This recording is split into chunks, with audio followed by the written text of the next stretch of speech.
you are. Hello? Good morning, Mr. President. Tom, I just wanted to call you on this Saturday morning to ask you to extend to all of our friends in Connecticut my deep appreciation for their support. I'm sorry I couldn't get there personally, but I know that everybody's working hard. Connecticut will be that first state to come in, and also I know all those House seats are up there, and we're just counting on that great organization of yours, Tom, to pull us through. Well, it's very nice of you to call, Mr. President. We're also disappointed that you couldn't get up here during the campaign, but we understand that you've got a lot of other demands on your time other than campaigning. Yeah. And I had to go to Rhode Island because, as you know, we had a Senate race there. Right. And the same was, so I couldn't go either to Connecticut or New Jersey for that reason. But believe me, you've just been doing great up there, and you've got some marvelous candidates. And we still remember your trip up here 2 years ago when you helped me and Weicker. I'll be back later. I mean, whenever you are up, we'll be there because. Well, listen, we're really encouraged, and we think that. How you think you're doing up there? We think we're doing very well, and we're very hopeful that you're going to have Jack Walsh and Saracen and Hank Pumphrey and I'm looking at that list. They sound great.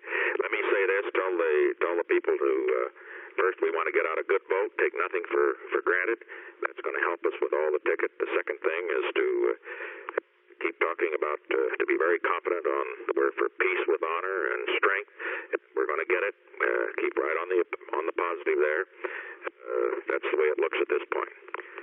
Well, that's what we've been doing, and we're very pleased with the way that you've been campaigning. I think you've stuck to your game plan. Today I'm going, incidentally, to North Carolina, where we have a Senate candidate, New Mexico, where we have a Senate candidate, both very close races, and naturally to California, where I finish up. I have a little selfish interest here, too. I think you're going to help me get a Republican legislature here in the state of Connecticut. Well, it might be better if I'm not there. I need that just as much as. Well, listen, all right, we could do this. Surely. In your speeches today, you can say that I spoke to you. I spoke to the fact that you'd been such an enormous help to us in working with the governors on revenue sharing and other things, and that I enthusiastically endorse the candidates not only for the Congress but for the Republicans who are running for the legislature. Well, that's fine. How's that? We have a speaker here in the office, so we have some of the press here taking this all down, and I won't even have to repeat it. Good. But I will. Okay. Thank you. Fine. And you can be sure that as we look at these things, as I said, we are.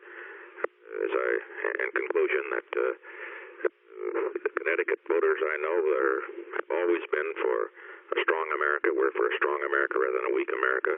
Connecticut voters have been for peace with honor, not peace with surrender. That's a clear-cut issue in this campaigning. Before, we've made a breakthrough in the negotiations.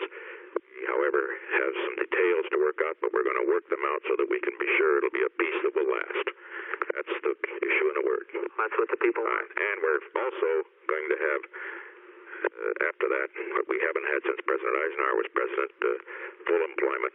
Our goal of full employment without war and without inflation.